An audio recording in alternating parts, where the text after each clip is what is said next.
Hello everyone, നമ്മളിന്ന് ചെയ്യാൻ പോകുന്നത് കഴിഞ്ഞ ദിവസം നടന്ന, അതായത് ജനുവരി 16 വ്യാഴാഴ്ച നടന്ന ടെക്നിക്കൽ അസിസ്റ്റന്റ് ലബോറട്ടറി അസിസ്റ്റന്റ് എക്സാമിന്റെ ക്വസ്റ്റ്യൻ പേപ്പർ ഡിസ്കഷൻ ആണ്. നമുക്ക് ഫസ്റ്റ് ക്വസ്റ്റ്യനിലേക്ക് പോവാം.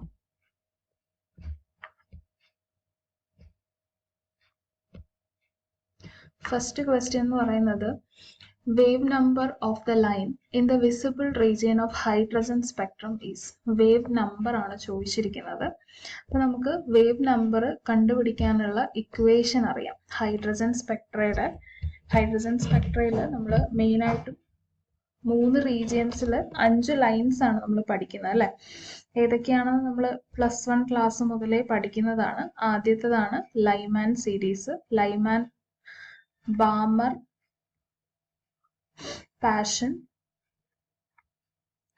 Bracket and fun series. അങ്ങനെ മൊത്തം 5 ലൈൻസ് ആണ് നമ്മൾ മെയിൻലി 5 റീജിയൻസ് ആണല്ലോ ഹൈഡ്രജൻ സ്പെക്ട്രയിൽ പഠിക്കുന്നത്. അപ്പൊ ഇവിടെ ചോദിച്ചിരിക്കുന്നത് വിസിബിൾ റീജിയനിലുള്ള ലൈനിന്റെ വേവ് നമ്പർ ആണ് ചോദിച്ചിരിക്കുന്നത്. നമുക്കറിയാം ലൈമാൻ എന്ന് പറയുന്നത് ഏത് റീജിയനിൽ വരുന്നതാണ്?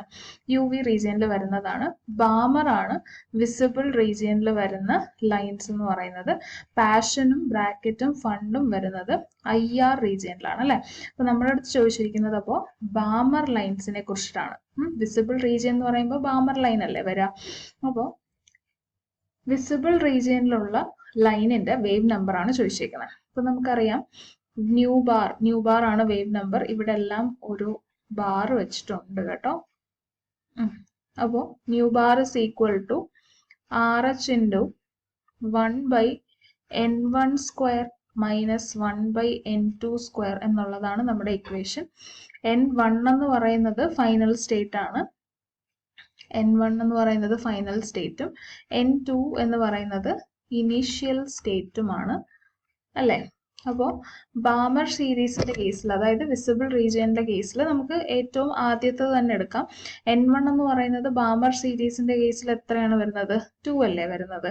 ലൈമാന്റെ കേസിൽ N1 എന്ന് പറയുന്നത് 1 ആണ്, ബാമറിന്റെ കേസിൽ 2 ആണ്, പാഷൻ 3 ആണ്, ബ്രാക്കറ്റ് 4 ആണ്, ഫൺ സീരീസിന്റെ N1 എന്ന് പറയുന്നത് 5 ആണ്.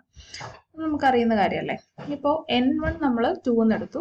ഇനി നമുക്ക് N2ന്റെ വാല്യൂ തൊട്ടടുത്ത വാല്യൂ എടുക്കാം. അതായത് ഇവിടെ ഇപ്പോൾ നമ്മുടെ കയ്യിൽ എനർജി ലെവൽസ് ഉണ്ടെങ്കിൽ ഇത് 1, 2, 3 ആണെന്നുണ്ടെങ്കിൽ 3യിൽ നിന്നും 2ലേക്ക് വരുന്നത് അതൊരു ബാമർ സീരീസിലുള്ള ലൈൻ ആയിരിക്കുമല്ലോ അല്ലെ. അപ്പൊ നമ്മളിവിടെ 4 വരച്ചു കഴിഞ്ഞാൽ 4ൽ നിന്ന് 2ലേക്ക് വരുന്നതും അത് തന്നെയാണ്. നമുക്ക് ഏറ്റവും സിമ്പിൾ ആയിട്ടുള്ളത് തന്നെ നോക്കാം. അതായത് N1 എന്നുള്ളത് 2ഉം N2 എന്നുള്ളത് നമ്മൾ 3യുമായിട്ട് എടുത്തു കഴിഞ്ഞാൽ നമുക്ക് ഇവിടെ എന്തായിരിക്കും ന്യൂ ബാർ കിട്ടുന്നത്? Nu bar is equal to, ഇവിടെ 6 എന്ന് കൊടുത്തിരിക്കുന്നത് റിഡ്ബർഗ് കോൺസ്റ്റന്റ് തന്നെയാണ്, അതുകൊണ്ട് ഞാനും 6 എന്ന് തന്നെ കൊടുക്കുകയാണ്. 6 ഇൻറ്റു 1/N1ന് പകരം 2 കൊടുത്തു, N2ന് പകരം 3 കൊടുക്കുക. അപ്പൊ നമുക്ക് 1/4 മൈനസ് 1/9 എന്ന് കിട്ടുമല്ലോ. 1/4 മൈനസ് 1/9 എന്ന് കിട്ടും. അപ്പൊ ഇത് ചെയ്യുന്ന സമയത്ത് നമുക്ക് ആൻസർ കിട്ടുന്നത് എന്തായിരിക്കും? നമുക്ക് ജസ്റ്റ് ഒന്ന് കാൽക്കുലേറ്റ് ചെയ്ത് നോക്കാം. 9 - 4/36 എന്ന് വരും, which is equal to 5R/36 എന്നല്ലേ ആൻസർ വരുന്നത് അല്ലെ. അതായത് ആൻസർ B ആണ് വരുന്നത്. ഓപ്ഷൻ B ആണ് ഇവിടുത്തെ ആൻസർ ആയിട്ട് വരുന്നത്. ഓക്കെ ആണല്ലോ. അപ്പോൾ വിസിബിൾ റീജിയനിലുള്ള ലൈനിന്റെ വേവ് നമ്പർ ആണ് ചോദിച്ചിരിക്കുന്നത്. വിസിബിൾ റീജിയൻ വരുമ്പോഴത്തേനും N1 എന്ന് പറയുന്നത് 2 ആണ് വരുന്നത്. N2 എന്ന് പറയുന്നത് തൊട്ടടുത്തുള്ളൊരു ലൈനിന്റെ ക്വാണ്ടം നമ്പർ തന്നെ, പ്രിൻസിപ്പൽ ക്വാണ്ടം നമ്പർ തന്നെ നമ്മൾ എടുക്കുകയാണ്. അപ്പോൾ 3 കൊടുത്തു നമ്മൾ. എന്നിട്ട് ആ ഇക്വേഷനിലേക്ക് സബ്സ്റ്റിറ്റ്യൂട്ട് ചെയ്യാം. നമുക്ക് 5/36R എന്ന് ആൻസർ കിട്ടും. ഓപ്ഷൻ B ആണ് ഇവിടുത്തെ ആൻസർ. ഓക്കെ ആണല്ലോ. നമുക്ക് അടുത്ത ക്വസ്റ്റ്യനിലേക്ക് പോവാം. അടുത്തതും സിമ്പിൾ ആയിട്ടുള്ളൊരു ക്വസ്റ്റ്യൻ ആയിരുന്നു. Which of the following set of quantum numbers is possible for the valence electron of sodium atom? Sodium ആറ്റത്തിന്റെ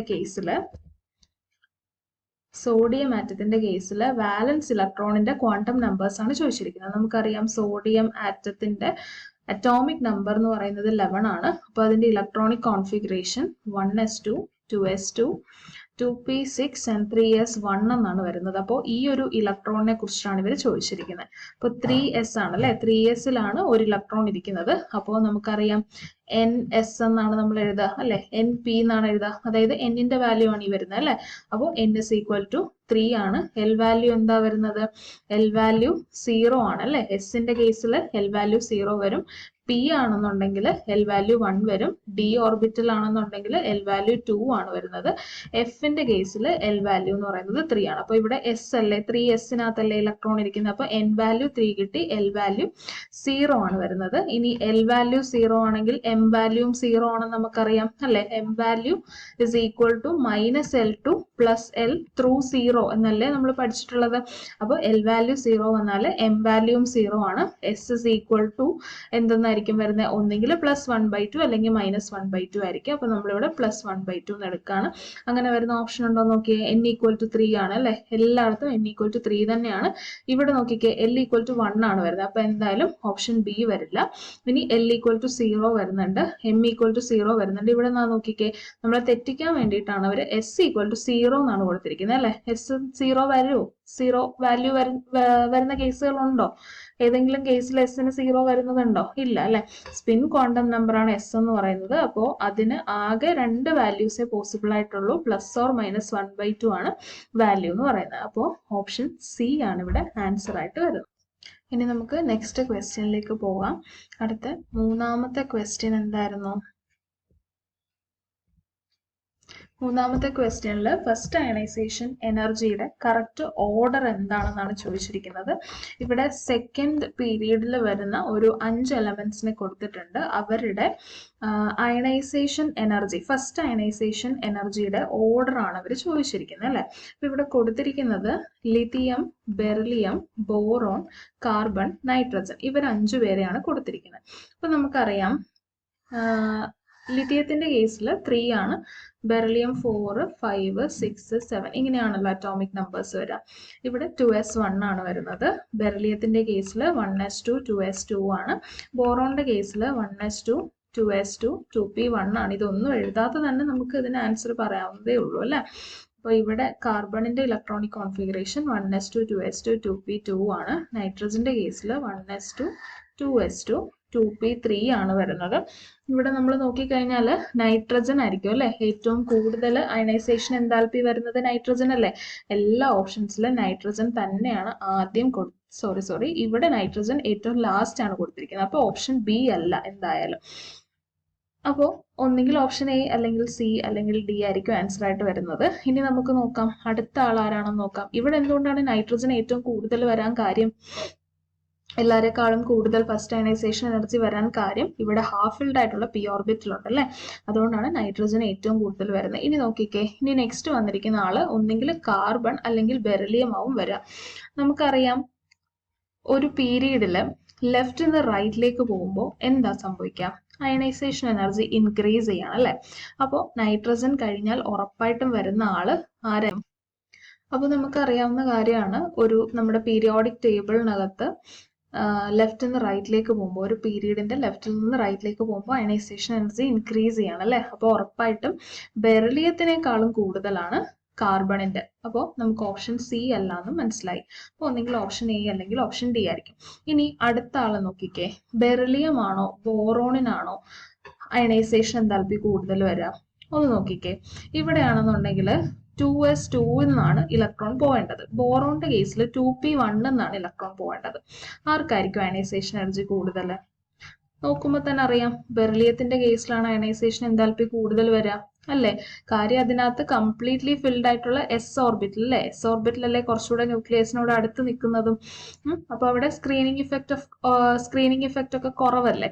അപ്പോൾ അടുത്ത് നിൽക്കുന്നത് കൊണ്ട് തന്നെ കൂടുതൽ ഇഫക്റ്റീവ് ന്യൂക്ലിയർ ചാർജ് അതിനെ എക്സ്പീരിയൻസ് ചെയ്യുകയും ചെയ്യും അല്ലെ. അപ്പോൾ ഉറപ്പായിട്ടും ബോറോണിനേക്കാളും അയണൈസേഷൻ എൻതാൽപ്പി കൂടുതൽ വരുന്നത് ബെറിലിയത്തിനാണ് അല്ലെ.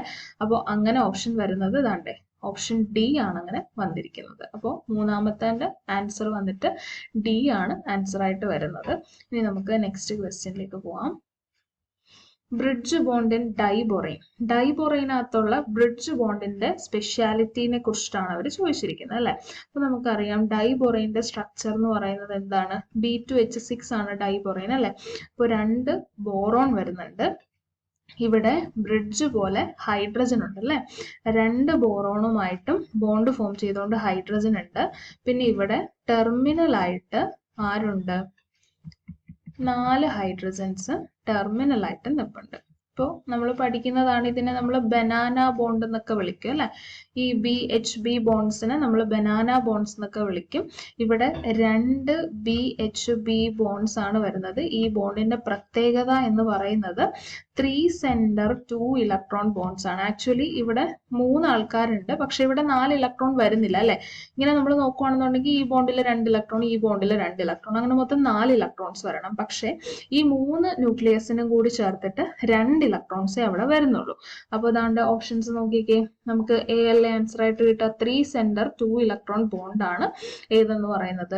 ഡൈബൊറൈനകത്തുള്ള ഈ ബ്രിഡ്ജ് ബോണ്ടിന്റെ പ്രത്യേകത എന്ന് പറയുന്നത് 3 സെന്റർ 2 ഇലക്ട്രോൺ ബോണ്ട് ആണ് ഈ 2 ബ്രിഡ്ജ് ബോൺസുകൾ. ഓക്കെ ആണല്ലോ. ഇനി നമുക്ക് അടുത്ത ക്വസ്റ്റ്യനിലേക്ക് പോവാം. അടുത്ത എന്താണ്, വളരെ സിമ്പിൾ ആയിട്ടുള്ള ബേസിക് ആയിട്ടുള്ള ഒരു ക്വസ്റ്റ്യൻ ആണ് ചോദിച്ചിരിക്കുന്നത്. ഹൈബ്രിഡൈസേഷനും അതുപോലെ ആ മോളിക്യൂളിന്റെ ഷേപ്പും. BRF3 എന്ന് പറയുന്ന മോളിക്യൂളിന്റെ ഹൈബ്രിഡൈസേഷൻ നമുക്കൊന്ന് കണ്ടുപിടിക്കാം. നമുക്കറിയാം ഹൈബ്രിഡൈസേഷൻ കണ്ടുപിടിക്കാനായിട്ട് എന്ത് ചെയ്താൽ മതി, ഒരു ഇക്വേഷൻ ഉണ്ട് നമ്മുടെ കയ്യിൽ. ഹാഫ് ഇൻറ്റു സെൻട്രൽ ആറ്റത്തിന്റെ വാലൻസ് ഇലക്ട്രോൺസിന്റെ എണ്ണം എഴുതുക അല്ലെ. 7 അല്ലേ ബ്രോമിന്റെ കേസിൽ, 7 പ്ലസ് മോണോവാലന്റ് ആയിട്ടുള്ള ആരെങ്കിലും ഉണ്ടെന്നുണ്ടെങ്കിൽ അയാളുടെ എണ്ണം ആഡ് ചെയ്യുക, +3 വരും. അപ്പോൾ ടോട്ടൽ 10/2, 10 ആണ്, 10/2 വരും, 5 ആണ് കിട്ടുക. അതായത് ഹൈബ്രിഡൈസേഷൻ എന്താണ് വരുന്നത്, sp3d അല്ലേ ഹൈബ്രിഡൈസേഷൻ വരിക. നമ്പർ ഓഫ് ഹൈബ്രിഡ് ഓർബിറ്റൽസ് ആണല്ലേ നമ്മളിവിടെ കണ്ടുപിടിക്കുന്നത്. നമ്പർ ഓഫ് ഹൈബ്രിഡ് ഓർബിറ്റൽസ് ആണ് നമ്മൾ ഈ ഇക്വേഷൻ വഴി കണ്ടുപിടിക്കുന്നത്. അത് നമുക്ക് 5 ആണ് കിട്ടിയത്. അപ്പൊ നമുക്ക് മനസ്സിലായി ഹൈബ്രിഡൈസേഷൻ എന്ന് പറയുന്നത് sp3d ആണെന്ന് നമുക്ക് കിട്ടി. ഇവിടെ അങ്ങനെ ഒരേ ഒരു ഓപ്ഷൻ മാത്രമേ ഉള്ളൂ. എന്നാലും നമുക്ക് അതിന്റെ ഷേപ്പും കൂടെ ഒന്ന് കണ്ടുപിടിച്ച് നോക്കാം. സെൻട്രൽ ആറ്റത്തിന്റെ കയ്യിലെ വാലൻസ് ഇലക്ട്രോൺസിന്റെ എണ്ണം 7 ആണ്. ഫ്ലൂറിനാണ് നെയ്ബറിംഗ് ആറ്റം അല്ലെ. ഫ്ലൂറിന്റെ കയ്യിൽ എത്രയാണ് വാലൻസി, എത്രയാണ് ഫ്ലൂറിന്റെ വാലൻസി 1 ആണ്. 3 ഫ്ലൂറിൻ ഉള്ളതുകൊണ്ട് നമുക്ക് 3 എന്ന് എഴുതാം. ഇപ്പൊ നമുക്ക് 10 എന്ന് കിട്ടും. 10 മീൻസ് 10 ഇലക്ട്രോൺസ് ആണ്, വിച്ച് മീൻസ് എന്താണ്, 5 പെയേഴ്സ് ആണ് അല്ലെ. 5 ഇലക്ട്രോൺ പെയേഴ്സ് ആണ്. പക്ഷെ ഇവിടെ 3 ബോണ്ട് അല്ലേ ഫോം ചെയ്യുന്നുള്ളൂ. അതിനർത്ഥം എന്താണ്, ഇവിടെ 3 ബോണ്ട് പെയറും 2 ലോൺ പെയറും ആണ്. 3 bond pair and 2 lone pair വന്നാൽ അവിടുത്തെ ഷേപ്പ് എന്താണ്, T ഷേപ്പ് അല്ലേ വരാം. T ഷേപ്പ് ആണല്ലോ വരിക. ഇങ്ങനെയാണ് ഇരിക്കുന്നത്. ഇവിടെയാണ് ലോൺ പെയേഴ്സ് ഇരിക്കുക അല്ലെ. ഇങ്ങനെയാണ് ഇരിക്കുക. ഇങ്ങനെയാണ് BRF3യുടെ ഷേപ്പ്. T ഷേപ്പ് ആണ് വരുന്നത്. അപ്പോൾ ഓപ്ഷൻ C ആണ് ഇവിടുത്തെ ആൻസർ എന്ന് പറയുന്നത്. ഓക്കെ ആണല്ലോ. ഇത് വളരെ ബേസിക് ആയിട്ടുള്ള നമുക്ക് എല്ലാവർക്കും ചെയ്യാൻ പറ്റുന്ന ഒരു ഈസി ക്വസ്റ്റ്യൻ ആയിരുന്നു. ഇനി അടുത്ത ഒരു ക്വസ്റ്റ്യൻ നമുക്ക് നോക്കാം. ഇത് അത്ര ഈസി ആണെന്ന് പറയാനില്ല. നമ്മൾ ഈ ക്ലാത്രേറ്റിനെ കുറിച്ച് പഠിച്ചിട്ടില്ല എന്നുണ്ടെങ്കിൽ നമുക്ക് ഈ ക്വസ്റ്റ്യൻ ആൻസർ ചെയ്യാനായിട്ട് പറ്റത്തില്ല. അപ്പൊ നമുക്ക് നോക്കാം എന്താണ് ക്ലാത്രേറ്റ്സ് എന്ന് പറയുന്നത്. ഇവിടെ ക്വിനോൾ ക്ലാത്രേറ്റിനെ കുറിച്ചാണ് പറഞ്ഞിരിക്കുന്നത്. ക്ലാത്രേറ്റ്സ് എന്ന് വെച്ചാൽ ഒന്നുമില്ല, സംഭവം സിമ്പിൾ ആയിട്ടുള്ള സാധനമാണ്. ചില ഓർഗാനിക് സബ്സ്റ്റൻസുകൾ അല്ലെങ്കിൽ ഇനോർഗാനിക് ആയിട്ടുള്ള കോമ്പൗണ്ടുകൾ അവര് ക്രിസ്റ്റൽ ഫോം ചെയ്യും. അവര് ക്രിസ്റ്റൽ പോലെ ഇരിക്കും. നമുക്കറിയാം ക്രിസ്റ്റൽ എന്നൊക്കെ വെച്ചാൽ എന്താണെന്ന് നമുക്കറിയാം അല്ലെ. സോളിഡ്സിനകത്ത് നമുക്ക് പഠിക്കുന്നതാണ്. ക്രിസ്റ്റലൈൻ സോളിഡ് എന്താണ്, ലാറ്റിസ് എന്താണ്, അമോർഫസ് സോളിഡ് എന്താണെന്നൊക്കെ നമ്മൾ അതിൽ പഠിക്കുന്നത്. അപ്പോൾ ചില ഓർഗാനിക് ആൻഡ് ഇനോർഗാനിക് സബ്സ്റ്റൻസുകൾ ക്രിസ്റ്റൽ ലാറ്റിസ് ഫോം ചെയ്യും. അങ്ങനെ ക്രിസ്റ്റൽ ലാറ്റിസ് ഫോം ചെയ്യുന്ന സമയത്ത് ഇതിനകത്ത് കുറെ ക്യാവിറ്റീസ് ഫോം ചെയ്യുന്നുണ്ടാവും. നമ്മൾ ഈ വോയിഡ് എന്നൊക്കെ പറയുന്ന പോലെ ക്യാവിറ്റീസ് ഉണ്ടാവും. അപ്പോൾ ഗ്യാസസിന്, ഈ ക്യാവിറ്റിയുടെ സൈസിന് ഫിറ്റ് ആകുന്ന രീതിയിലുള്ള ഗ്യാസസിനെ ഇവർക്ക് വേണമെങ്കിൽ ഈ ക്ലാത്രേറ്റുകൾക്ക് ഈ കോമ്പൗണ്ടുകൾക്ക്, ഈ ക്രിസ്റ്റൽ ഫോം ചെയ്യുന്ന കോമ്പൗണ്ടുകൾക്ക് ഗ്യാസസിനെ ഈ ക്യാവിറ്റീസിൽ ട്രാപ്പ് ചെയ്ത് വെക്കാനായിട്ട് പറ്റും. അപ്പോൾ അങ്ങനെ ഗ്യാസസ് ട്രാപ്പ് ചെയ്യപ്പെട്ട ഈ ക്രിസ്റ്റലൈൻ കോമ്പൗണ്ടുകൾ ഉണ്ടല്ലോ, അവരെയാണ് നമ്മൾ ആക്ച്വലി ക്ലാത്രേറ്റ്സ് എന്ന് വിളിക്കുന്നത്. സംഭവം പിടികിട്ടിയോ എന്താണെന്ന്. അപ്പോൾ ഇതൊന്ന് വായിച്ചു നോക്കിയാൽ നമുക്ക് മനസ്സിലാവും.